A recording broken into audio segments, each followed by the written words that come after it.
Bonjour, je vais vous faire écouter un des morceaux de musique les plus étranges que je connaisse. Il a été composé par Alvin Lucier et il s'appelle I Am Sitting in a Room. Je suis assis dans une pièce. Alors voilà ce qu'a fait Alvin Lucier.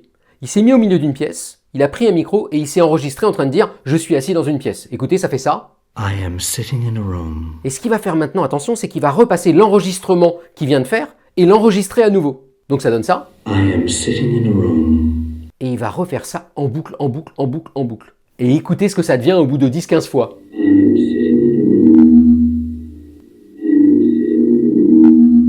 Vous voyez, on n'entend presque plus rien, une espèce d'écho hyper étrange. Alors si c'était juste que ça, moi ça m'intéresserait pas trop. Mais des physiciens ont utilisé ce morceau pour faire une découverte incroyable. Quand vous avez un son, vous pouvez analyser les fréquences du son. C'est en gros les notes du son. Si je fais « oh », la fréquence elle est grave. Si je fais « ah », la fréquence elle est aiguë. Donc on peut analyser les fréquences de la voix qu'on entend dans l'enregistrement. Mais quand on regarde comment elles évoluent au fur et à mesure des enregistrements, on voit un truc très curieux. On voit qu'il y a certaines fréquences, regardez, qui commencent à se piquer et à monter très particulières.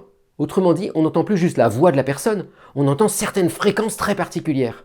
Et la raison à ça, tenez-vous bien, c'est que la pièce autour du compositeur, c'est une boîte, et donc elle va amplifier certaines fréquences plutôt que d'autres. Vous voyez, il y a certaines ondes qui survivent mieux en tapant sur les bords de la pièce que d'autres. Et si vous analysez la position de ces fréquences, eh bien vous pouvez remonter, tenez-vous bien, à la taille de la pièce.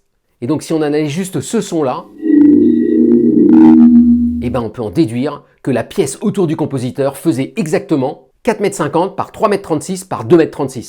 Donc si vous-même, vous vous enregistrez, puis vous enregistrez en vous enregistrant, et que vous m'envoyez le morceau, moi physicien, je serai capable, sans venir chez vous, de deviner la taille de la pièce qui est autour de vous.